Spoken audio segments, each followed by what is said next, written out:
Bonjour et bienvenue à l'atelier, je suis super contente de vous retrouver pour poursuivre la série d'Oleva. Et aujourd'hui on va lui faire une robe que j'ai appelée la robe festonnée. Vous avez deux exemplaires devant vous et vous avez vu que, écoutez, c'est une technique toute simple que je vais vous montrer en cours de vidéo. Et puis on va lui faire son petit turban avec un petit nœud sur le sommet de la tête et tout ça d'une façon très rapide et très simple. Alors le temps de rassembler mon petit matériel et puis je suis à vous de nouveau, alors à tout de suite. Eh bien me revoici devant vous avec la petite demoiselle pour que je vous montre un petit peu en détail cette petite robe. Alors elle est très facile à faire, vous allez voir qu'avec une technique très simple, eh bien on va obtenir un super résultat. La particularité justement de cette robe, c'est le point festonné. Comment on arrive à faire un point festonné, comme vous le voyez ici, avec une belle présentation parfaite, eh bien avec du renfort de broderie, avec une technique particulière de découpage que je vais vous montrer tout à l'heure, puisque le découpage va se faire à la main avec un ciseau de précision. Mais vous aurez une autre alternative éventuellement de faire un point bourdon. C'est ce que je vais vous mettre dans le PDF. Donc je vais vous expliquer un petit peu comment on arrive à faire une belle bordure toute simple avec un pied spécial qu'on appelle le pied raseur. Et ça, je vais vous le montrer tout à l'heure avec une technique très simple et un pied que vous pourrez adapter puisqu'il en existe des adaptables pour mettre dans votre machine à coudre. Alors, avant donc d'expliquer un petit peu le PDF, je vais vous montrer un petit peu toutes les étapes qu'on va faire. Bon, donc la robe, mais aussi le petit turban avec un petit nœud. Donc, vous voyez un petit peu pour apporter un petit côté charme à cette petite demoiselle, comme si elle traînait un petit peu comme ça, elle flânait dans les rues, et puis pendant les vacances, et puis ça lui donne un petit air printanier. Ainsi, vous aurez une panoplie complète de vêtements que vous pourrez mettre dans la mallette que nous avons fait la semaine dernière. Alors donc la voici, et puis vous verrez que dans la vidéo suivante, on fera une nouvelle robe et puis je vous présenterai la nouvelle mallette que j'aurai terminée pour la troisième demoiselle parce qu'elles vont partir ensemble. Donc alors voilà, comme habituellement, vous allez trouver dans la description de la vidéo le PDF complet qui vous permettra de réaliser cette petite robe et puis une vidéo explicative qui va vous donner tous les détails de comment télécharger le patron. On va commencer par étudier donc le patron. Alors le patron, vous avez toujours deux petites photos et puis vous avez un quart de plan. Alors, qu'est-ce que j'appelle le un quart de plan? C'est très simple. C'est justement le découpage de la partie avant en 4 parties. Alors, vous avez un quart de plan ici. Et vous avez le restant du quart de plan. Qu'est-ce qu'il faudra faire? Il faudra découper tout correctement et puis assembler comme ceci pour obtenir un demi-plan. C'est ce que je vous explique ici, instruction de montage du plan. Unir les un quart de plan, AA avec AA, pour obtenir un demi-plan.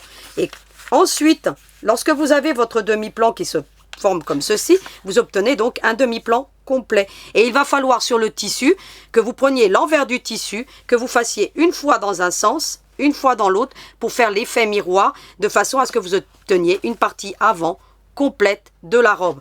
Qu'est-ce que j'ai fait ensuite? Je suis venu surjeter les emmanchures, comme vous voyez ici, et puis l'encolure.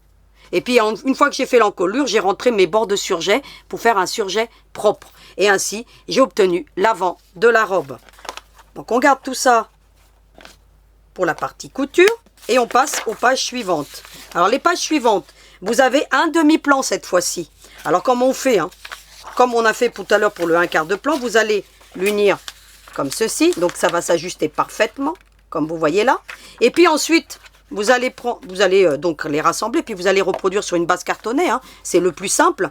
Et puis vous obtenez un plan complet cette fois-ci. C'est ce que je vous dis ici. Voilà. Vous allez unir donc les bébés, donc bébé ce sont des lettres, bien sûr. Et puis pour obtenir, écoutez, un plan complet comme vous avez ici. Alors ensuite, qu'est-ce qu'il vous faudra faire? C'est ce que je vous mets, coupé sur le trait, une fois dans le tissu, donc c'est-à-dire à l'endroit, c'est-à-dire que vous allez mettre sur l'envers votre tissu, comme ceci. Alors on va le mettre comme ça vous verrez mieux. Voilà. Une fois dans un sens et une fois dans l'autre. Et ainsi, vous obtiendrez deux parties symétriques si vous voulez. Donc voilà. Et puis qu'est-ce que j'ai fait? La même chose que pour la partie avant, je suis venu... Donc, je vais vous le mettre sur l'endroit pour que vous voyez bien. Venir surjeter les emmanchures, puis ensuite les encolures. Ici, j'ai coupé, parce que ici, il va falloir qu'on refasse un surjet. Et ici, j'ai rentré le surjet. Donc, sur la partie que vous voyez ici de l'emmanchure, j'ai rentré les surjets pour obtenir des bords propres ensuite sur ma petite robe. Et bien entendu, on réserve pour la partie couture. Ensuite, on a la partie du volant. Alors la partie du volant, qu'est-ce que c'est? Bah écoutez, c'est ce petit volant qu'on trouve ici sur la robe pour lui apporter un petit côté charme à cette demoiselle. Alors, pour le petit volant, vous avez un demi-plan. Donc c'est-à-dire qu'il va falloir doubler le tissu. Soit vous coupez une grande longueur de 50 cm par 7. Et sur l'envers du tissu, vous allez tracer tout simplement. Ce que j'ai fait, et on verra tout à l'heure dans la partie couture, c'est pour gagner du temps parce que vous allez voir que le découpage du feston, du point de feston est un petit peu long. Donc je l'ai déjà fait, mais je vais vous montrer quand même toutes les techniques, bien entendu, pour que vous puissiez le réaliser. Ce que j'ai fait sur la base du volant, j'ai déjà mis mon point de feston. Hein, vous l'avez ici, hein, regardez, on a le point de feston, tout le contour. Eh bien, j'ai donc mis sur sa base le point de feston et ainsi j'ai déjà obtenu donc une partie du volant qui est réalisée. Donc je vais vous montrer tout à l'heure comment on peut faire ce genre de choses. Et puis bien entendu on réserve pour la partie couture. Ensuite on passe à la ceinture. La ceinture, la même chose, je l'ai déjà préparée, mais vous avez une longueur de tissu à couper de 60 cm par 4, soit vous avez le demi-plan, hein, vous le coupez, puis après bah, vous faites comme moi, hein. Des demi-plans c'est plus facile parce que ça évite d'avoir des grandes longueurs de carton. Qu'est-ce que j'ai fait, hein? Donc sur l'envers du tissu, vous voyez même ici déjà, oh là, on va y arriver aujourd'hui. Donc voilà, ensuite bah écoutez, vous faites ce genre de choses, et puis à effet miroir bien entendu pour obtenir la grande longueur de 60 par 4. Ce que j'ai fait, donc au niveau du point de feston, mais je vais vous montrer tout à l'heure parce que ça sera plus simple devant la machine. C'est que j'ai déjà réalisé un côté au point de feston, puis l'autre, puis ensuite je suis venu faire les embouts. Pourquoi j'ai pas tourné ma machine pour faire les embouts? Je vais vous expliquer pourquoi. Pour optimiser donc le renfort de broderie, parce qu'on va utiliser du renfort de broderie et puis pour éviter le gaspillage, et ben moi je suis venu les faire après. Mais on peut tourner. Je vais vous montrer tout à l'heure comment on fait pour tourner avec un point de feston pour obtenir un très beau résultat. Donc, mais en faisant comme je vais vous montrer, on obtient quand même un joli résultat. Donc voilà, hein, pour éviter de gaspiller le renfort de broderie qui est quand même voilà, c'est un coût, donc on essaye d'optimiser au maximum donc les matières. Donc voilà pour ce qu'il en est de la ceinture. Ensuite, eh bien, on passe aux derniers éléments qui composent le turban. Parce que vous avez vu que la dernière fois, on avait fait un turban entrelacé, hein, vous l'avez ici. Hein. Aujourd'hui, on va faire un turban légèrement différent puisqu'on va faire un petit nœud sur la base. Donc, de la petite lanière et puis bah écoutez, la base élastiquée restera la même et vous avez ici donc les dimensions pour réaliser ce turban. Alors vous avez la partie élastique qui est identique à l'autre qu'on a déjà fait et puis vous avez le turban, donc voilà, vous avez 7 cm par 26, vous avez toutes les dimensions, sinon vous coupez le patron qui est à l'échelle pour obtenir bah écoutez une bande de tissu tout simplement. Donc voilà pour ce qu'il en est de toutes les explications de ce patron. Sur les dernières pages, vous avez donc des petites photos, hein, donc vous le verrez pas forcément parce que mon imprimante, bah, écoutez, donne des signes de fatigue, mais vous avez aussi toute la description du matériel qu'il faudra, donc des ciseaux de précision pour couper le feston, pourquoi pas un pied raseur, donc je vais vous montrer ce que c'est un pied raseur tout à l'heure, si vous voulez pas faire le point feston et si vous voulez faire ça de façon rapide.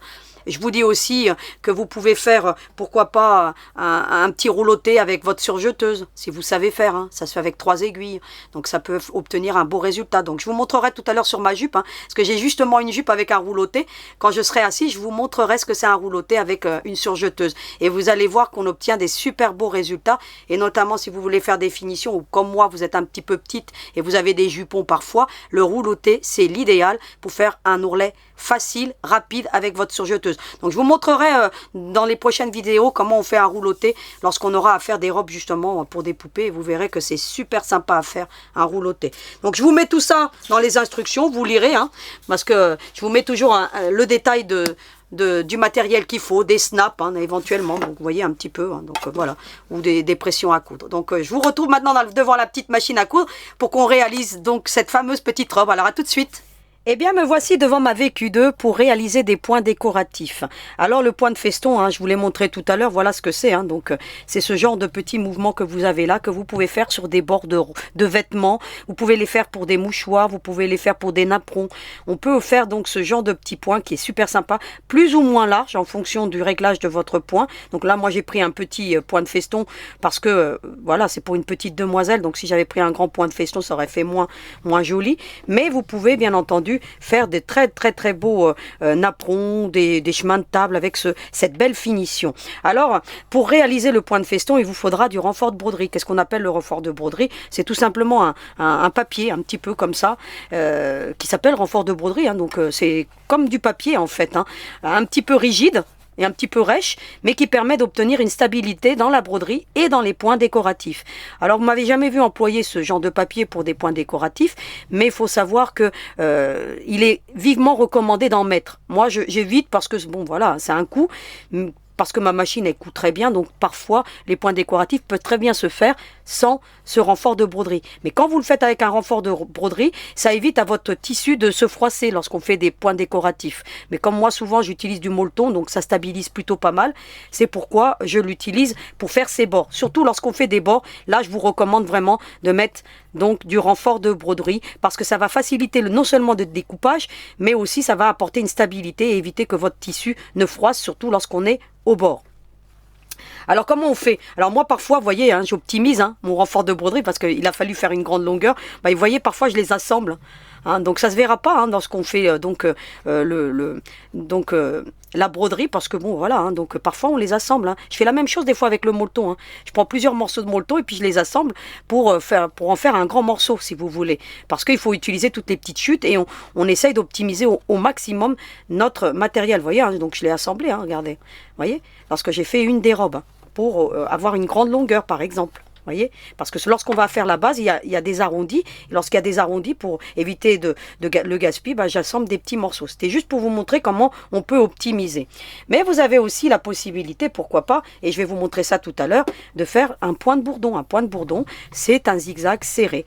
Et pour obtenir un bord coupé, on va utiliser justement un pied raseur qui est ici. Donc je vais vous le montrer tout à l'heure en détail en quoi ça consiste. Et ça peut remplacer une surjeteuse parce que vous voyez ici, bon là j'ai pris une chute, hein, qu'on peut surjeter. Donc je vais vous montrer ça tout à l'heure, comment on peut surjeter avec un pied raseur et votre machine à coudre. Parce que au lieu d'avoir un investissement sur une surjeteuse, on peut très bien surjeter avec notre machine à coudre, avec ce genre de pied. Alors il vaut une quarantaine d'euros. Alors il en existe des adaptables, donc je vais essayer de vous trouver un adaptable qui a moindre coût. Mais je vais vous montrer ça dans le détail et comment ça fonctionne. Donc on va commencer dans un premier temps, parce que je vais prendre des chutes, parce que là je l'ai déjà fait parce que ça met relativement longtemps à faire. On va commencer, donc j'ai pris une chute de tissu, par faire le point de feston. Alors la première chose à faire, c'est que moi j'ai pris un fil à broder pour faire le point de feston. Pourquoi j'ai pris du fil à broder? Parce qu'on obtient une petite brillance, et puis pour les points décoratifs, je vous recommande vivement d'utiliser toujours un fil à broder. Alors le fil à broder, là moi en l'occurrence, je vais prendre du verre. Alors moi j'ai des grosses bobines comme ça qui me restent. Ça va de soi qu'il va falloir faire la canette avec la même couleur. Et puis, bah écoutez, moi j'ai un support, hein. Donc je vous l'avais déjà montré, hein. C'est de la marque Prime. J'aime bien parce qu'en plus il est en fonte ici, et ce qui fait qu'il a une belle stabilité. Donc je vous le mettrai en lien, hein, donc ce support. Et puis bah écoutez, moi je mets ma bobine, hein, parce qu'en général, pour faire des points décoratifs à la machine à coudre, j'utilise des grosses bobines de fil à broder. Et puis de plus ou moins bonne qualité, peu importe, il suffit juste ensuite de régler la tension du fil, donc avec votre machine à coudre. Ensuite, je vais vous montrer, hein, parce que quand même que je vous montre. Eh bien moi pour stocker, puisque moi j'ai un bobinoir au-dessus de ma machine à coudre, hein, donc on va vous lever un petit peu la caméra pour que vous voyez, j'ai un bobinoir. Donc sur ma partie droite j'ai des fils à broder. Eh bien écoutez, pour conserver donc les canettes et pour éviter de mélanger un petit peu, j'ai ce genre d'anneau. Alors je ne sais pas si vous connaissez ce genre d'anneau, alors il est de la marque Prime aussi, c'est-à-dire que bah écoutez, je le mets au-dessus, hein, je le suppends à mon porte-bobine, et puis ça me permet aussi d'identifier un petit peu mes fils, parce que là ce sont des fils à broder pour éviter de les mélanger avec d'autres fils. Donc voilà, c'était juste pour la petite astuce d'organisation que moi j'ai dans mon atelier, et ainsi bah écoutez, quand je veux faire donc des points de broderie avec ma machine à broder, bah, j'ai les couleurs qu'il me faut qui sont là, donc prêtes à l'emploi et faciles à identifier. Donc voilà, ça c'était pour la petite organisation. Alors on va commencer par le point de feston. Alors le point de feston, vous le trouvez dans votre machine à coudre. Alors ma Vicky 2, elle a donc une belle présentation, parce que c'est comme si elle avait une tablette si vous voulez. Donc moi quand je vais vous l'éteindre pour que vous voyez comment elle démarre par exemple, hein. Donc voilà, hop. Alors déjà elle va faire un petit son de démarrage, hein. Voilà, Alors, on l'utilise avec un stylet. On évite d'utiliser les doigts, hein, parce que déjà, bon, bah, voilà. Et puis, voilà, on obtient ce genre de panneau. Alors, moi, je l'ai réglé pour avoir les points de couture. Mais on peut mettre des points de broderie. On peut les sélectionner ce qu'on veut. Et moi, je vais le trouver ici, parce que vous voyez, vous avez le petit arrondi du point de feston. Alors, moi, je l'ai déjà pré-réglé. Hein. Donc, mon point de feston, parce que j'ai l'avantage de pouvoir mettre tous les réglages dans ma machine. Alors, j'ai les points droits. Vous verrez tout à l'heure, je vais vous montrer un petit peu les fonctionnalités du point raseur. Eh bien, je suis venu ici. Alors, moi, je l'ai réglé avec une largeur de point de 6,5, mais vous pouvez augmenter ou diminuer, hein, voyez, et vous allez voir. Donc là, c'est le maximum, mais regardez, moi, voilà, voyez, ça diminue. Hein. Plus je diminue, et puis, bah, écoutez, ça fait des points simples. Donc, je vais la remettre à l'origine. Et puis, ensuite, je l'ai réglé à 0,3. 0,3, c'est-à-dire que je vais avoir un point très serré. C'est-à-dire que, bah écoutez, j'aurai pas des... Par exemple, là, je vais vous le monter, vous allez le voir sur l'écran. Hein, ça va parler de lui-même. Vous voyez, ça agrandit l'espace. Et lorsqu'on fait un point de feston sur un rebord, eh bien, il faut faire le point le plus serré possible. C'est-à-dire que, bah écoutez, je vais mettre à 0,3. Je peux mettre même à 0,2, mais 0,3, c'est une belle moyenne. Et puis, j'ai réglé la tension de mon fil à 3,4 parce que c'est du point du fil à broder. Et lorsqu'on a du fil à broder, on diminue la tension du fil pour éviter qu'il ne casse. Parce que le fil à broder est beaucoup plus fragile qu'un fil à couture, qui en général, je vous ai dit d'utiliser du fil polyester hein, pour le fil à coudre. Le fil à broder étant plus fragile, on diminue la tension. Voilà. Sinon, la tension normale, c'est 4. Alors, je vais vous montrer, hein, c'est 4. Vous voyez, en fait, quand j'ai des dimensions normales dans ma machine, hein, donc, ça se met en noir. Donc là, en l'occurrence, voilà, ça ne le fait pas. Je vais vous montrer pour un autre. Vous voyez, ça se met tout en noir ici. Quand je suis dans les fonctions normales. Après, voilà, je règle comme je veux. Et puis, le point de feston, je vous recommande 6,5, 0,3 d'espacement et puis 3,4 si vous utilisez du fil à broder ou en fonction du fil que vous avez, 3 éventuellement si vous avez un fil de mauvaise qualité. Là, en l'occurrence, moi, le mien est de bonne qualité. 3,4, c'est une bonne moyenne. Ensuite, bah, qu'est-ce qu'on va faire? On va tout simplement régler, bah, écoutez, pour que l'aiguille reste plantée. C'est toujours facile lorsqu'on veut faire, bah écoutez, lorsqu'on veut tourner, hein, tout simplement. La marche arrière automatique et pourquoi pas le coupe-fil si on veut. Voilà, moi j'ai ces fonctionnalités. Il me dit quel pied je dois prendre, donc le pied N. Donc si votre machine a fait ce genre de choses, ça vous indique tout de suite la semelle que vous devez prendre et ça facilite les choses. Sinon, vous allez prendre un pied comme ceci qui est assez large. Donc je vous recommande un pied large pour faire donc les points de broderie. Pourquoi? Parce que les machines, elles vont de droite à gauche. Et donc, pour aller de droite à gauche, il faut une semelle suffisamment large. Donc, voilà en quoi ça consiste. Un pied pour des points décoratifs. Donc, voilà. Donc, ensuite, moi, j'ai beaucoup de fonctionnalités dans ma machine. Hein. Je peux relever le pied. Alors, je vais vous montrer quand même la VQ2 parce qu'elle est top. Hein. Vous voyez là? J'ai un enfileur automatique. C'est-à-dire que moi, là, j'ai mon fil à broder. Je le passe derrière. Hein, donc, je vous montre. Par contre, l'enfil automatique, il faut le savoir, qu'il soit semi-automatique, manuel ou quoi que ce soit, les aiguilles qu'on peut mettre, c'est à partir de 80. Ne jamais utiliser l'enfil aiguille automatique pour une aiguille de 75. Vous allez endommager votre enfil aiguille. Il ne sert que à partir des aiguilles de 80. Sachez-le parce que moi, la première fois que j'ai eu ma Laura Ashley, je me suis fait avoir. Donc après, mon mari, il a réussi à me la régler, heureusement, parce que sinon, les interventions sont suffisamment chères pour les enfils donc aiguilles, et ils ne sont pas pris en garantie. Il faut le savoir, hein, parce que voilà, on peut avoir des dysfonctionnements. Donc une aiguille de 80 si on a un enfil automatique. Et puis moi, bah écoutez, j'ai juste à appuyer sur ce bouton-ci, et puis regardez, elle va enfiler automatiquement toute seule, comme pour ma machine à broder en général. Donc voilà. Et puis ça l'enfile toute seule. Ensuite, bah écoutez, je baisse mon pied avec cette mon pied de machine. Et puis bah écoutez, pour mettre la semelle, ben je lève, hein, on a un petit loquet sur l'arrière, et puis bah écoutez, je viens le positionner et ça va tout seul. Voilà comment on change une semelle. Ensuite, bah écoutez, j'ai juste à coudre. Hein. Alors qu'est-ce que je fais? Je me mets sur mon bord du tissu, c'est ce que j'ai fait moi. Vous voyez, hein, j'ai mis un peu moins que le bord, hein, parce que le pied était quand même assez large. Vous voyez, hein, comme ceci, hein. Vous voyez, il a la moitié ici. Et puis bah écoutez, j'y vais tranquillement. Hein. Alors je peux démarrer au bord, hein. Ça va de soi. Et puis, bah écoutez, moi, je fais ça manuellement ou à la pédale. Là, en l'occurrence, bah écoutez, hein, j'ai juste à appuyer sur mon bouton. Et puis, elle va faire ma petite marche arrière automatique parce que je l'ai sélectionnée. Et puis, bah écoutez, j'ai juste à guider. Et puis, bien entendu, la vitesse, je ne la règle pas parce que sinon, c'est ici, on règle ici la vitesse. Mais vous voyez, je peux aller plus vite. Mais lorsqu'on fait des points décoratifs, on ne va pas trop vite. Il faut le savoir. Sinon, vous allez obtenir un résultat qui ne va pas être joli. Et puis, je vous recommande vraiment de prendre voilà, vraiment une vitesse médium, si vous voulez. Parce que plus vous allez vite et moins vous aurez un joli point. Et vous allez voir que, bah écoutez, on obtient un super joli résultat. Donc là, je vais l'accélérer, mais vous ne faites pas ça, vous, pour qu'on aille plus vite. Hein. Mais voilà, je vous ai dit une vitesse médium. Là, je vais aller plus vite, parce que je veux arriver au bout. Et puis que je veux vous montrer surtout ce que ça donne. J'arrive au bout, j'arrête. Eh bien, écoutez, je fais une petite marche arrière. C'est très important de faire la marche arrière. Et puis, bah écoutez, moi, elle coupe le fil automatiquement, puisque, bah écoutez, je l'ai sélectionné. Sinon, j'avais la petite ciseau qui est là. Et puis, voilà. Donc, voilà ce qu'on obtient. Vous avez vu? Un beau point de feston. Et bien ensuite, il ne me reste plus qu'à enlever mon renfort de broderie. Alors vous mettrez bien au bord, là. Il n'était pas droit, moi, mon renfort de broderie. Donc vous essayez de couper votre renfort de broderie droit pour optimiser. Puis ensuite, vous allez déchirer comme ceci. Hein, vous enlevez votre renfort de broderie. Alors, vous allez le voir, hein. Regardez, par transparence. Et on obtient ce genre de choses. Vous voyez que ça n'a pas froissé le tissu. Et ensuite, qu'est-ce qu'on fait pour obtenir donc le beau petit résultat qu'on a là? Eh bien, on va prendre des ciseaux de précision. Alors moi je vous recommande les Olfa. Donc je vous les présente souvent. Pourquoi? Parce que déjà elles ont une belle netteté de coupe. Donc au bout. Et puis en plus on peut y mettre, bah, écoutez, les doigts. Hein, donc c'est plutôt pas mal. Si vous voyez qu'au bout d'un moment vos ciseaux, bah écoutez, elles commencent à donner des signes de fatigue, elles coupent plus trop bien. Vous avez ce genre de choses hein, pour les affûter. Hein. Regardez. De chez Fiskars. Vous faites ce genre de choses et vous allez voir que ça les affûte parfaitement sans endommager vos ciseaux. Donc parfois les pointes, bah, au bout d'un moment, bah, écoutez, ça coupe moins bien. Et puis là, en l'occurrence, vous allez voir que bah, ça coupe tout seul. Alors je vais vous montrer. Hein. Regardez. Vous avez vu? C'est une netteté de coupe. Hein. Donc Olfa, en termes de coupe, ils sont leaders. Hein. Donc c'est la marque japonaise. Hein. Pour tout ce qui est... on les utilise beaucoup pour les appliquer, ce genre de ciseaux. Donc voilà.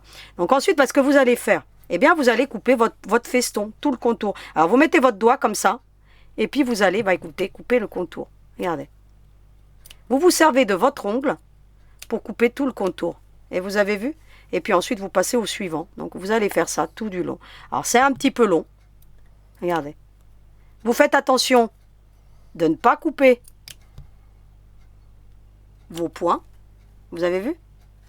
Et si vous, par hasard, hein, bah, allez, on va dire que vous avez coupé, bah écoutez, ici vous avez coupé vos fils. Vous êtes arrivé trop court. Eh bien, vous allez prendre de la colle, tout simplement. Si vous voyez, ça m'est arrivé, hein, c'est pour ça que je vous dis, vous utilisez de la colle blanche et vous venez mettre de la colle. Et puis avec votre doigt, vous venez comme ceci. Et puis ça va vous fixer votre point. Donc en broderie, il m'arrive parfois de le faire souvent. Je vais vous montrer, hein, comme ça au moins vous allez voir. Hein, je vais couper. Allez, on va dire que j'ai coupé trop court. Regardez. Regardez, vous voyez le point il a sauté ici. Vous voyez bien ici. Hein, regardez. Vous voyez ça a sauté. Bah, qu'est-ce que je fais? Je prends de la colle. Alors vous avez celle de chez Action, qui est très très très bien. Donc je ne l'ai pas encore ouverte, celle-ci, mais je l'ai déjà utilisée. Elle est topissime. Hein. C'est la même que celle-ci, que j'ai achetée à Super U, hein, je crois. Hein. Donc voilà. Mais celle-ci est très bien aussi, puisque c'est de la colle blanche, et en plus elle devient transparente une fois qu'on a collé. Vous voyez que là, ici, bah, écoutez, mon point de feston, bah, il a sauté. Hein. Qu'est-ce que je fais? Bah, je mets un point de colle. Hein. Vous voyez? Hop. Et puis je viens avec mes doigts, et puis, bah, écoutez, vous voyez, je le mets en place. Et puis j'attends que ça sèche et puis vous allez voir que bah, ça tient en place. D'accord? Si ça vous arrive, vous faites ce genre de choses. Et bien entendu, vous allez couper tout ça tout du long pour obtenir, bah écoutez, le beau petit résultat. Alors c'est un petit peu long, mais ça se fait très très bien. Moi j'ai réussi à le faire dans... Vous voyez, j'en suis à ma 3e robe, donc ça se fait très très bien. Donc tranquillement, vous y allez tranquillement surtout. Et puis voilà, si vous avez la petite catastrophe qui arrive, parce que vous ne jetez pas votre ouvrage surtout, vous mettez de la colle et puis regardez. Voilà, ni vu ni connu. Et puis, il faut savoir que c'est de la colle qui résiste au lavage. Donc, vous n'aurez aucun souci. Donc, voilà. Ensuite, on a fait donc ce point festonné. Et vous voyez que ça, on obtient un super résultat. Il est possible, donc là, je vais enlever la semelle. Il est possible aussi de faire un point de bourdon. Qu'est-ce qu'on appelle le point de bourdon? Ben, c'est ce genre de choses. Vous voyez? Alors là, il faut le faire plus ou moins serré parce qu'avec le point... Avec le pied raseur, il ne faut pas trop serrer le point. Donc vous aurez des réglages à faire parce que moi, pour l'utiliser, ce n'est pas trop recommandé pour faire le point de bourdon. Il faut le savoir, hein, parce que ça peut sauter. Mais en faisant des réglages, vous obtiendrez ce genre de résultat. Alors voilà comment il est le pied raseur. Donc vous avez une lame ici, vous voyez. Et vous avez ici une petite languette qui vous permet donc de faire le point de surjet. Vous voyez ici un petit peu ce petit... bon, et puis vous avez ceci qu'on met dans la vis qui est ici, qui sert à serrer l'aiguille. Donc je vais vous montrer comment ça se passe et comment on le présente. Il faut savoir une chose, c'est que lorsqu'on utilise ce genre de semelle, on ne peut plus utiliser l'enfil-aiguille automatique. Il faut le savoir. C'est-à-dire que vous enfilez votre fil avant de mettre votre pied. Pourquoi? Parce que lorsque vous allez l'utiliser, il va venir buter ici et vous allez l'endommager. Ne faites pas cette bêtise-là parce que vous allez dérégler votre enfil-aiguille, qu'il soit semi-automatique ou automatique comme j'ai là. Vous allez l'endommager, c'est sûr, parce qu'il bute. Je vais vous montrer que quand il descend vraiment très bas. Hein, vous avez vu, hein, ça va tellement vite que vous n'avez pas forcément vu, mais il descend très bas, et ce qui fait que vous allez le buter contre cette bosse-ci, et vous allez l'endommager, c'est sûr. Comment on met ce genre de semelle?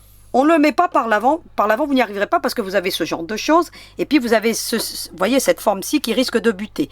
Eh bien, vous allez tout simplement le mettre par l'arrière.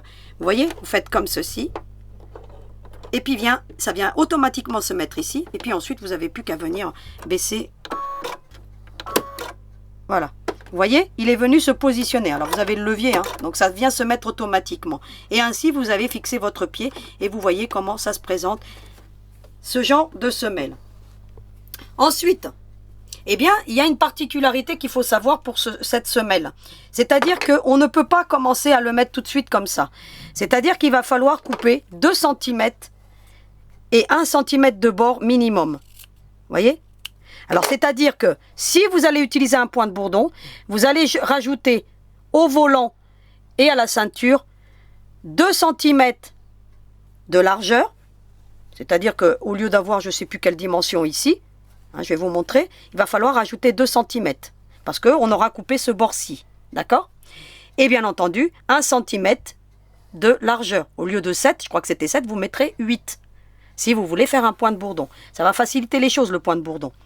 Et ensuite, bah écoutez, vous allez lever votre pied, vous allez passer un bord du tissu en dessous et l'autre sur le dessus comme ceci, et vous allez bien venir le coincer et vous allez descendre votre pied.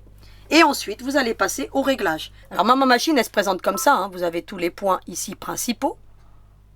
Eh bien, vous allez descendre ici, donc vous avez, donc moi il me dit que c'est le pied S, donc le pied S c'est bien le pied que j'ai là. Donc voilà, donc je vais sélectionner le zigzag, je l'ai déjà réglé à 3,5, 0,4, 4,2. Là j'ai augmenté la tension, contrairement à tout à l'heure où je la baissais, là je l'ai augmenté. Pourquoi? Pour éviter que mon point soit lâche. Mais c'est à vous de faire les propres réglages par rapport à votre machine. Vous allez faire des essais forcément. Ça va faciliter les choses. Sinon, vous allez avoir un gros souci. Et donc, vous voyez qu'on obtient un point de bourdon serré. Je vous recommande de ne pas faire en dessous de 0,4 pour ce type de pied. Vous voyez que moi, il me l'a sélectionné, le pied S. Hein. Donc, c'est le pied raseur, ce qu'on appelle le pied raseur. Et vous avez le petit S qui vient ici. C'est tous les points qu'on peut faire avec ce pied raseur. On peut faire un surfilage. On peut faire un point de surjet et un autre point de surjet. Alors, le point de surjet recommandé, c'est celui-ci. Je vais vous montrer tout à l'heure. Et puis ensuite, eh bien, écoutez, on va coudre tout simplement. Eh bien, on y va. On va coudre. Alors, j'ai sélectionné. Je vais par contre réduire la vitesse. Je ne vais pas trop vite. Et puis, bah, écoutez, ça coupe le tissu en même temps que ça me fait mon point de bourdon. Et vous voyez qu'il ne faut pas aller trop vite, hein. Alors vous, éventuellement, vous mettez une ligne ici, si vous voulez que ça coudre droit. Vous voyez, vous tracez une ligne avec votre règle. Et ainsi, vous allez, bah écoutez, coudre droit. Alors vous avez des réglages à faire. Hein. Moi, je m'amuse pas à faire des réglages parce que le point de bourdon, moi, je le fais avec ma petite surjeteuse, moi. Donc, je vais vous montrer ça, le rouloté. Mais vous voyez qu'on obtient, je vais aller jusqu'au bout, hein, pour vous montrer que ça va jusqu'au bout. Je suis arrivé au bout, qu'est-ce que je fais? J'arrête mon point, ben, je fais la marche arrière. Et puis je coupe. Hein. Et puis je tire vers l'arrière pour enlever. Regardez, tac, vous avez vu? Et regardez un petit peu ce qu'on obtient. Alors ça ne fait pas un point très joli parce que c'est pas très recommandé pour faire le point bourdon. Mais vous obtenez quand même quelque chose d'assez sympa. Voyez? Alors bien entendu, moi j'ai utilisé un fil contrastant, mais vous, si vous utilisez un ton sur ton, eh bien vous verrez que ça fera une très belle bordure. Sinon, vous pouvez faire avec votre surjeteuse. Alors je vais soulever ma jupe, hein, je ne vais pas vous montrer mes jambes, mais je vais vous prendre une jupe où j'ai fait un contrastant pour vous montrer. Donc j'ai ma jupe. Sinon, vous pouvez faire ce genre de choses qu'on appelle le rouloté, qu'on fait avec la surjeteuse. Et donc, vous obtenez un très beau résultat lorsque vous avez des jupes. Donc, vous voyez, un petit peu, c'est ce point-là. Alors, ça se fait avec 3 aiguilles sur la surjeteuse. Donc, je ne vais pas vous montrer aujourd'hui comment on le fait, parce que, bon, tout le monde n'a pas une surjeteuse. C'est pour ça que je voulais vous montrer le point donc, de bourdon fait avec, donc, le pied raseur. Alors, que je vous dise bien, hein, ne changez pas la largeur de 3,5. Hein. Vous la réglez comme je vous l'ai montré tout à l'heure pour que vous obteniez ce genre de choses. Et en utilisant un ton sur ton, eh ben, vous allez obtenir quelque chose de super sympa. Parce que c'est pas fait pour ça, hein, normalement. Hein. Le pied raseur, c'est fait pour faire ce qu'on appelle du surjet. Parce que maintenant, je vais vous montrer qu'on peut faire du surjet. Parce que je vous avais dit que je vous présenterai un jour le pied pour faire du surjet. De la même manière que ce que vous faites habituellement, il va falloir toujours couper 2 cm environ, comme ceci. Sur 1 cm, donc là moi je prends plus large, mais 1 cm ça suffit, hein. D'accord, 1 cm de large. Donc voilà, alors moi là j'ai pas cousu très droit, hein, mais c'est pas grave. Hein. Donc voilà. Et puis bah écoutez, pareil, vous allez l'emboutir comme ceci. Et cette fois-ci, je vous montre que le point de surjet, hein, vous ferez des réglages. Vous allez prendre ce point-ci, ici.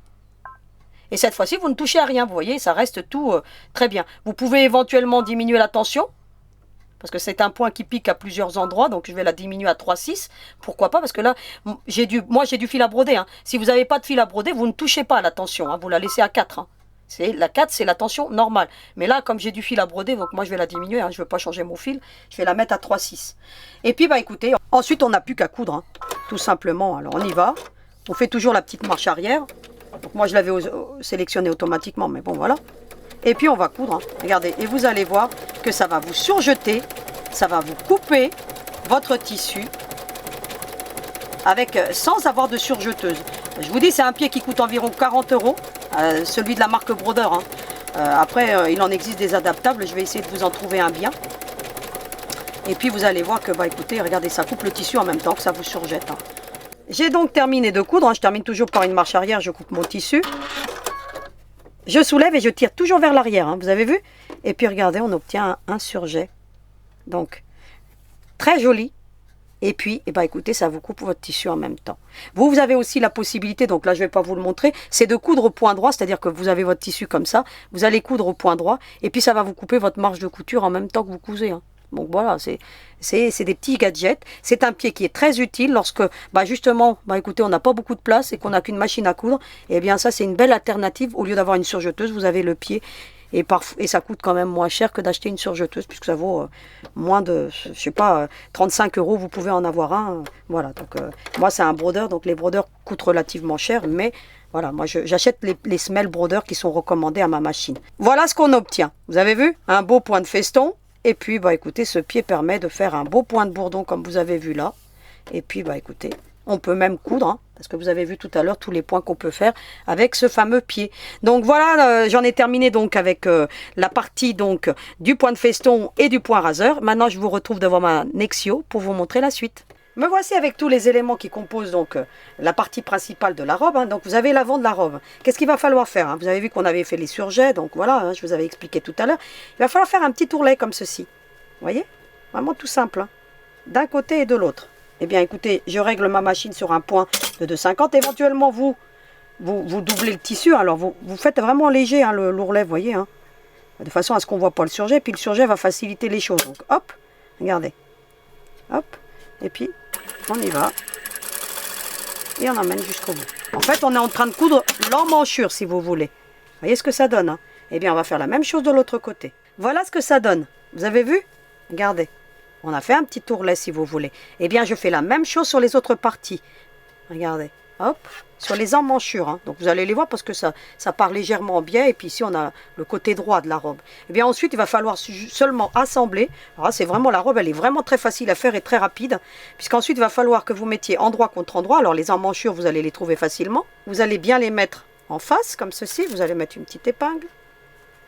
Et puis ensuite, vous allez faire épouser tout ça. Regardez. Et si vous avez bien travaillé, logiquement, ça doit venir vraiment se mettre en face. Et bien écoutez, ensuite vous allez prendre un point serré de 2. Hein, donc ayez toujours des points serrés lorsque vous faites de l'assemblage.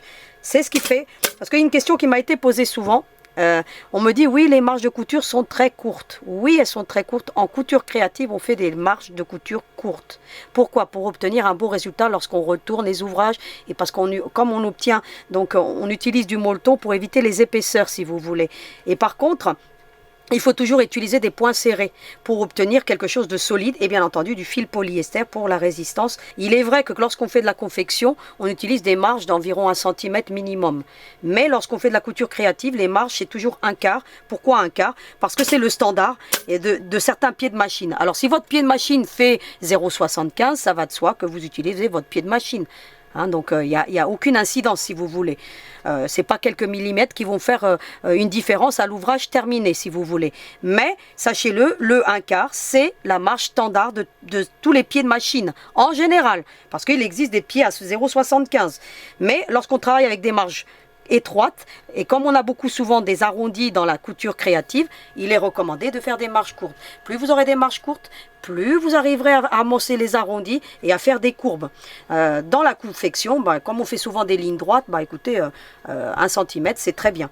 Donc voilà, c'était juste pour vous rappeler donc qu'on peut utiliser des marges de couture très étroites, que ça n'enlève rien à la solidité de votre ouvrage. Et puis là vous voyez que je suis, je fais ma marge à 1/4, toujours. Et pourtant, ma semelle est étroite, mais je suis la semelle, la marge à 1/4. Ça suffit largement, parce qu'en plus, ça me permet de faire mon surjet, la marge à 1/4. Vous avez vu que je vais faire tout à l'heure mon surjet, on ne verra rien. Regardez. Vous voyez, on a quand même une belle marge de couture. Et d'autant plus quand on fait des poupées, on n'a pas besoin d'avoir des marges de 1 cm. Donc voilà. Surtout lorsqu'on surjette, ça ne sert à rien de faire des grandes marges de couture. Donc dans la couture créative, sachez-le, les marges de couture sont toujours plus courtes. Ensuite, écoutez, vous allez assembler l'autre côté, et vous allez voir que la robe, elle est quasiment terminée. Il ne nous restera plus qu'à mettre le volant, et le volant, ça se fait en un tour de main. Voilà. Et puis ensuite, vous allez assembler l'autre côté, comme ceci. Et puis, moi, je vais retourner de l'autre côté parce que c'est beaucoup plus simple. Et puis, je viens coudre. Vous voyez, j'arrive à ce niveau-ci. Je pivote. Et je reviens rattraper.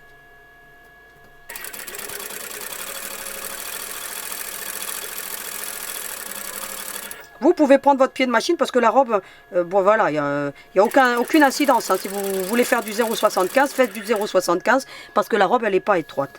Donc vous pouvez prendre votre semelle, en l'occurrence.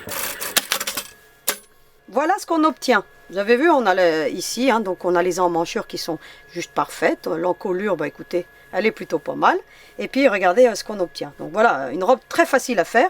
Et vous allez ensuite prendre le volant. Alors moi, ce que j'ai fait, j'ai déjà passé un surjet sur la partie supérieure pour avoir une belle finition lorsqu'on va retourner. Ensuite, écoutez, vous allez marquer le milieu ici. Alors moi, il est déjà marqué parce que je vois ici le trait. Donc voilà, on le voit par transparence. Et pareil dans le volant. Donc alors moi, je l'ai aussi. C'est ici. Ce que je fais, je mets marcation contre marcation. Comme ceci. Et je vais venir y mettre une petite épingle. Je vais retourner, ça sera beaucoup plus facile. Et je vais venir coudre cette partie-ci. Alors j'essaie que tout reste bien droit. Vous voyez? Comme ceci. Alors vous pouvez épingler. Et vous allez mettre une petite couture de sécurité. Vous voyez, sur la partie supérieure.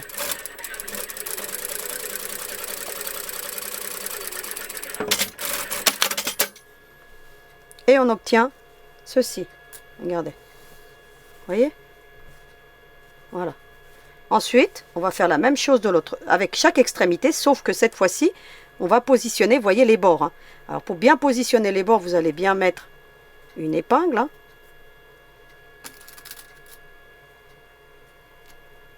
Hop.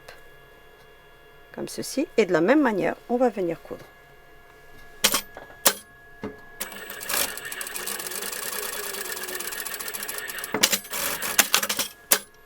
Voilà ce qu'on obtient.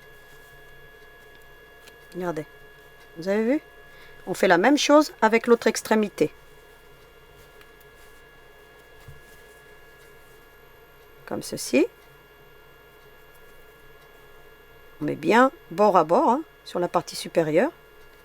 Petite épingle, ça facilite. Et je vous recommande de retourner. C'est beaucoup plus facile parce qu'on a une meilleure visibilité de ce qu'on fait.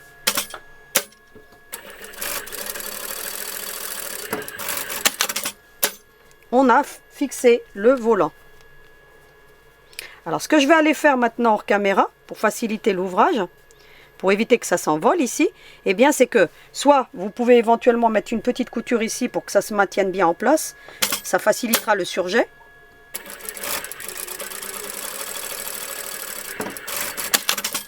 Vous voyez, la même chose de l'autre côté.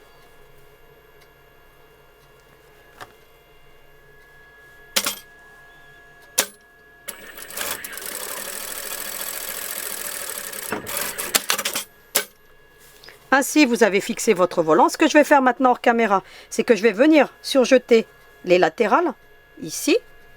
Ici, je vais laisser le surjet qui ressort pour pouvoir le rentrer à l'intérieur. Ici, je vais le couper au bord parce qu'après, je vais faire un point de feston. Donc voilà, ça fera une belle finition. La même chose ici, donc sur cette latérale-ci, je vais surjeter. Et ici, je vais laisser un bord que je vais rentrer à l'intérieur, donc je ne vais pas vous le montrer. Et de la même manière, ici, vous voyez sur la base qui est ici, qui est droite à l'arrière, je vais faire un surjet. Pareil ici, je vais le couper au bord et ici, je vais laisser un bout pour le rentrer à l'intérieur. Donc je vais faire tout ça hors caméra, je reviens vers vous. Éventuellement, ce que vous pouvez faire pour aller faciliter la chose, c'est faire ensuite au fer à repasser. Ça va faciliter parce que vous allez voir qu'on va emboutir l'élastique en même temps qu'on va coudre.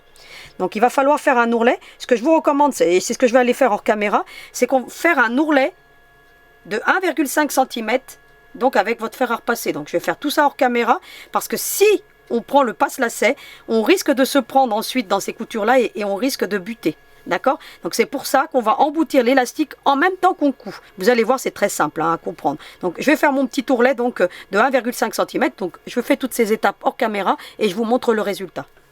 Voilà ce que ça donne. Alors vous allez voir, je vais vous montrer tout dans le détail. J'ai donc surjeté les deux latérales ici. J'ai rentré mon surjet ici pour avoir un bord propre. Ici je l'ai coupé tout simplement.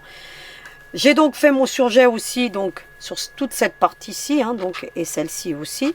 Ici j'ai coupé le surjet et puis là je l'ai rentré pour que ça fasse un bord propre ici et ici. J'ai ensuite été faire, écoutez, mon point de feston, toute la base. Hein, et puis je suis venue découper comme je vous ai déjà montré. Et puis s'il y a un petit souci, un petit point de colle et on n'y voit plus rien. Donc, parce que vous voyez, au démarrage, j'ai coupé un petit peu, puis j'ai mis un point de colle, et puis on ne voit plus rien du tout. C'est relativement propre. Ensuite, qu'est-ce que j'ai fait? Je suis venue faire un ourlet. Tout le contour ici. Vous voyez? J'ai positionné ma règle, hein, tout simplement. Hein. Donc la règle à repasser à 1,5 cm. D'accord, à 1,5 cm. Eh bien, je vous la recommande, hein, cette règle à repasser, elle est de la marque Clover. Donc, vous avez toute cette base droite qui vous permet de faire l'ourlet, tout le contour, hein, tout simplement avec votre fer à repasser. Donc, voilà, j'ai fait tout le contour, regardez.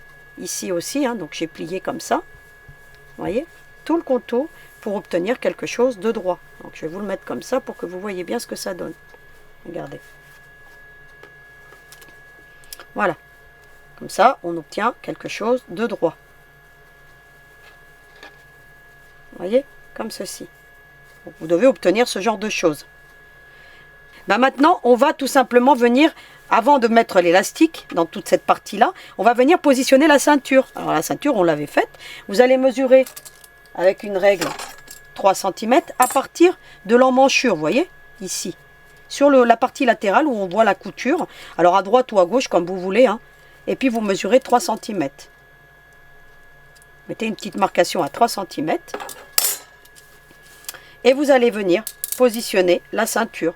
Alors vous avez le milieu, hein, donc moi là j'ai le milieu, donc pas de souci.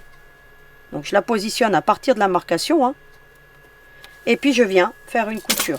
Alors vous prenez un fileton sur ton. Faites en sorte que votre surjet soit bien plat. Et puis vous venez faire une petite couture.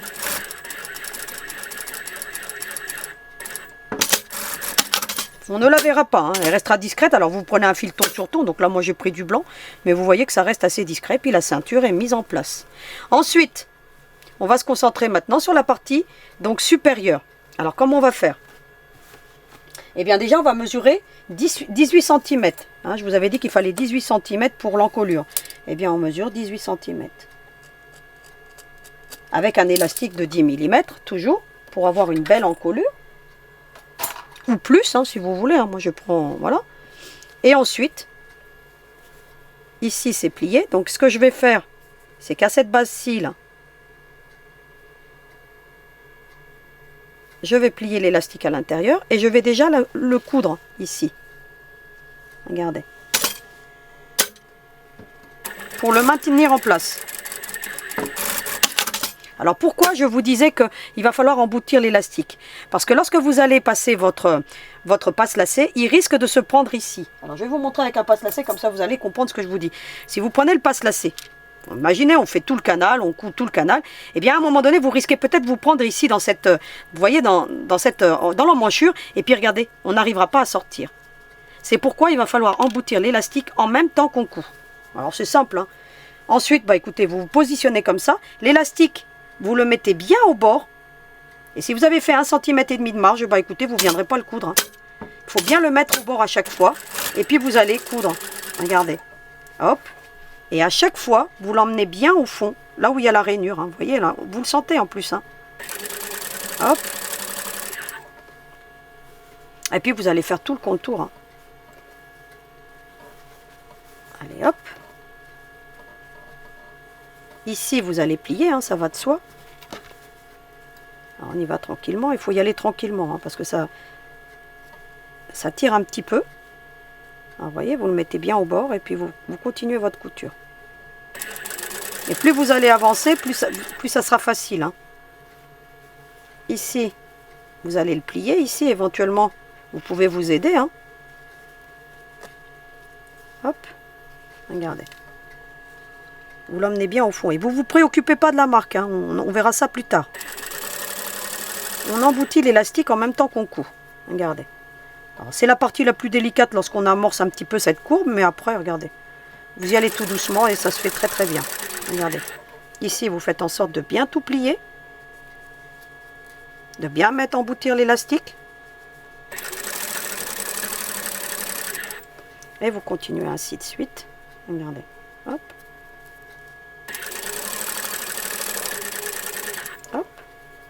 Vous voyez cette partie où ça tire un petit peu, voilà, c'est un petit peu délicat, mais regardez, vous y allez tout doucement. Vous ramenez bien l'élastique, vous voyez, vous avez le pli là, vous le voyez. Hop, vous mettez bien l'élastique embouti à l'intérieur.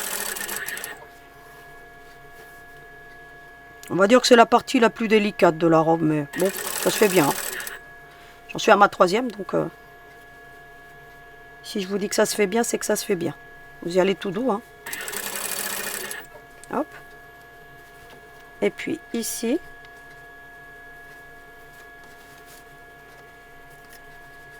Vous allez tirer légèrement. Et puis vous emmenez ça jusqu'au bout. Et vous allez bien plier. Voilà. Alors faites attention de ne pas coudre l'élastique. Hein, c'est la particularité. Voilà ce qu'on obtient. Vous avez vu un petit peu. Hein, une belle petite couture. Alors vous prenez un point plus ou moins large. Après, bon voilà. Hein, tout ça, ça va se mettre en place. Et il vous reste ensuite plus qu'à venir tirer jusqu'à ce que vous trouvez votre marque. Alors vous allez tirer. Et vous allez répartir les fronces. Et vous allez tirer jusqu'à trouver. Voilà. Une fois que vous avez trouvé la marcation, bah vous venez arrêter avec une couture.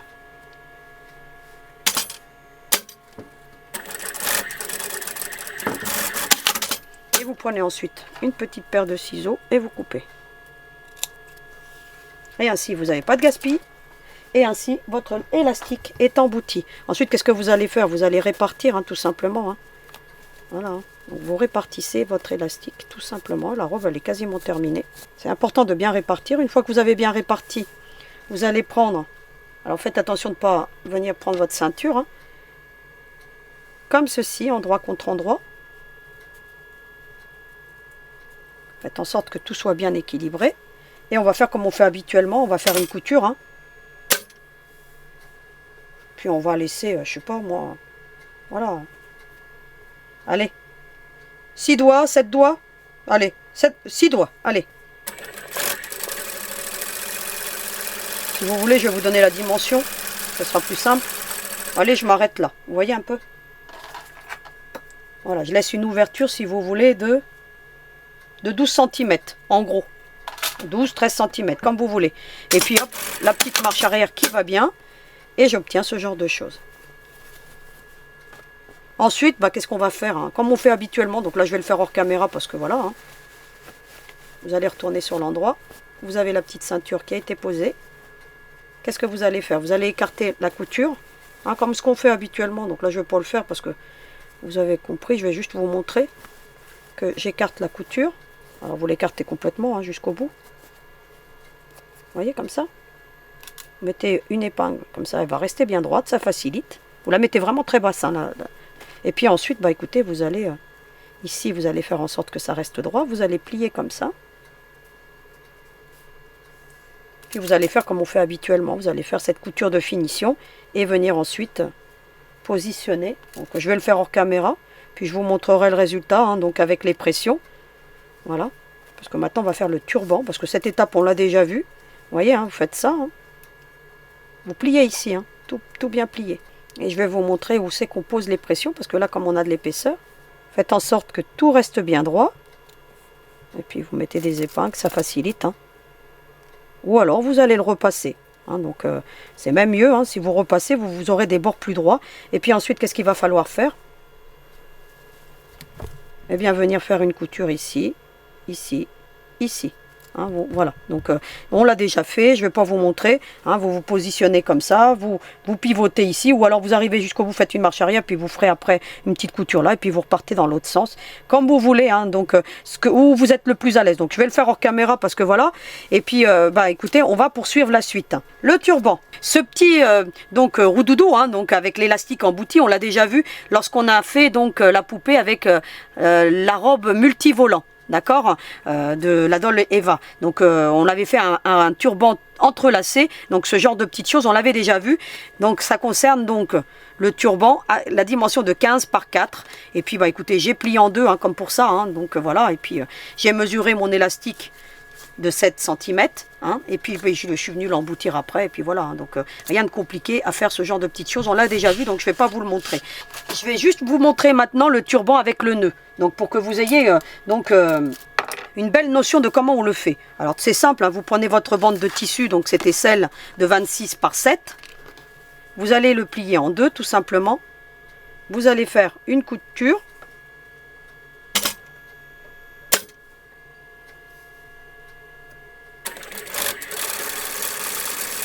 Hop. Donc je vous mettrai la vidéo en lien hein, donc, pour vous aider à réaliser le petit redoudou qui est là. Hein, donc comme ça vous saurez quelle vidéo vous montre comment je fais ce genre de choses. Je ne veux pas vous le montrer, on l'a déjà fait. Donc j'en vois pas l'intérêt. Et donc on a la petite tige pour retourner. Hein, donc je vous les remettrai. Tout le matériel je vous le remets en lien. Hein, ça va de soi. La règle, les ciseaux, les règles, tout ce que j'utilise en cours de vidéo, je vous mets tout en lien pour que vous puissiez le retrouver. Alors parfois il faut me laisser un petit peu de temps parce que soit j'ai pas le temps, hein, ça peut arriver parce que la vidéo parfois je la fais toujours un petit peu tardivement. Donc après mettre le matériel c'est un peu compliqué. Il faut que la vidéo elle télécharge sur YouTube. Et je vous finis toujours par le faire. Hein, donc si des fois il manque le patron, il manque quoi que ce soit, sachez que je finis toujours par le faire. Il faut juste parfois me laisser un peu de temps et puis des fois bah écoutez le PC ça rame et puis ça arrive, hein, les problèmes de connexion. Donc mais sachez-le que vous aurez toujours tous les liens que je vous promets. Donc voilà. Donc ensuite bah écoutez, ça se déclipse tout seul. Hein, vous avez vu comment on fait, on retourne un biais facile avec ces tiges. Donc moi je les adore. Hein, donc ensuite ce que vous allez faire, vous allez ramener la couture au milieu. Donc là, c'est très important de la ramener au milieu. Éventuellement, vous allez le repasser hein, si vous voulez. Moi, ce que je vais faire une petite couture au bord pour m'aider à maintenir hein, si vous voulez. Hein. Ça facilite. Vous voyez? Hop, de l'autre côté aussi. Alors, c'est un turban qui va très vite à faire, hein, vous allez voir. Hein. Très peu de couture. Une fois que vous avez fait ça, bah, vous allez trouver vous le milieu, hein, tout simplement. Hein, vous allez le déterminer. Hein. Ça facilite aussi. Une fois que vous avez fait ça et qu'on a donc obtenu la couture, vous mettez sur l'endroit comme ceci. Puis vous allez faire un nœud. Voilà. Vous mettez au milieu, hein, donc voilà. Hein. Et puis vous allez faire un petit nœud, sans trop serrer, hein, donc, comme ceci. Puis vous faites en sorte que d'avoir de la, qu'il soit au milieu. Hein. Donc vous allez tirer jusqu'à le mettre au milieu, que vous ayez la même dimension et d'un côté et de l'autre. Vous voyez là en l'occurrence c'est juste parfait. Puis vous serrez pas de trop. Vous serrez juste ce qu'il faut, vous voyez un petit peu. Il n'y a pas besoin de serrer plus que ça. Vous voyez que je n'ai pas serré comme... voilà, vous le laissez comme ça. Ça fait un plus joli effet. Alors, vous serrez plus ou moins. Et voilà ce qu'on obtient. Donc on a déjà le turban. Et puis ensuite, bah écoutez, c'est toujours le même principe que pour l'autre. Endroit contre endroit. Donc là, en l'occurrence, vous avez la couture qu'on voit ici. Bah, vous allez mettre endroit contre endroit. Et puis vous allez embrasser, hein, en fait, ce petit doudou comme ce qu'on a déjà fait. Hein. Vous allez bien, regardez, hop. Hop. Hop.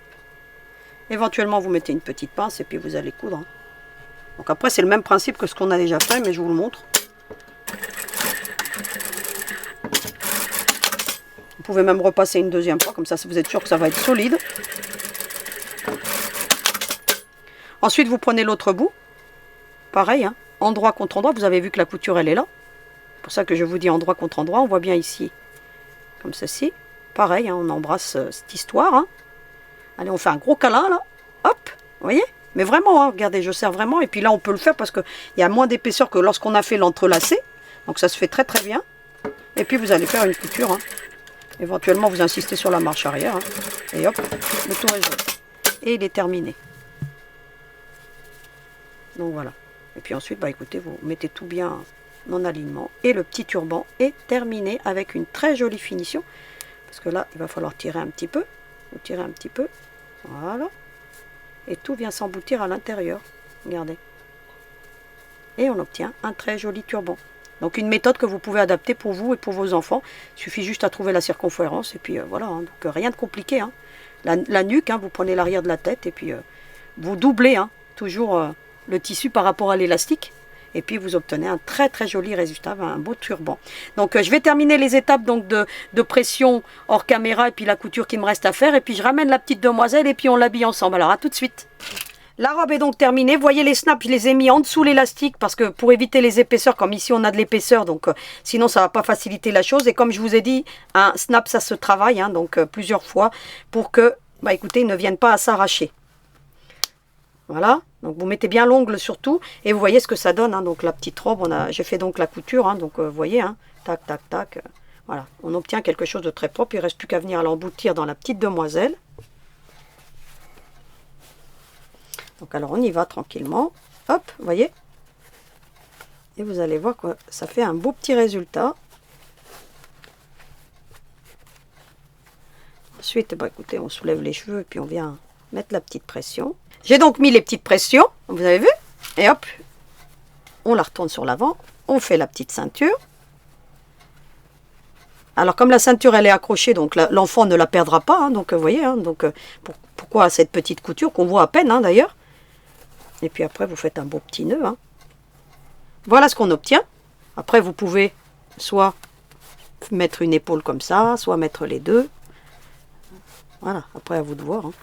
En fonction de ce que vous voulez obtenir comme résultat. Mais vous voyez ce que ça donne. Elle est plutôt mignonne. Puis pour mettre le turban, bah, vous soulevez les cheveux comme ça. Hein, puis vous le glissez. Hein. Vous montrerez à l'enfant comment on fait. Hop. Et puis vous venez le mettre en place. Et je trouve que le coloris lui va plutôt bien. Alors vous le mettez sur le côté ou vous le mettez... Voilà. Puis après, vous pouvez même prendre un peigne, hein, parce qu'on peut la peigner avec un peigne large. Hein. Et puis voilà ce qu'on obtient. Vous avez vu? Elle est prête. Donc je vous retrouve pour le petit mot de la fin. A tout de suite. Eh bien, on a terminé la 4e robe de la Doll Eva. Et vous avez vu qu'aujourd'hui, vous avez appris à faire un point de feston, comment utiliser un pied raseur. Et tout ça, bah, écoutez, d'une façon très facile. Donc maintenant, bah, écoutez, je vais vous retrouver la semaine prochaine pour la dernière robe de la Doll Eva, la robe portefeuille, et ainsi elle sera prête pour partir en voyage. Et puis si j'ai le temps, bah, je finirai la petite valise de la 3e qu'il me manque. Donc je vous retrouve donc comme je vous dis la semaine prochaine, toujours avec le sourire. Je vous souhaite bien entendu toujours de belles vacances, et n'oubliez surtout pas, hein, à vos aiguilles.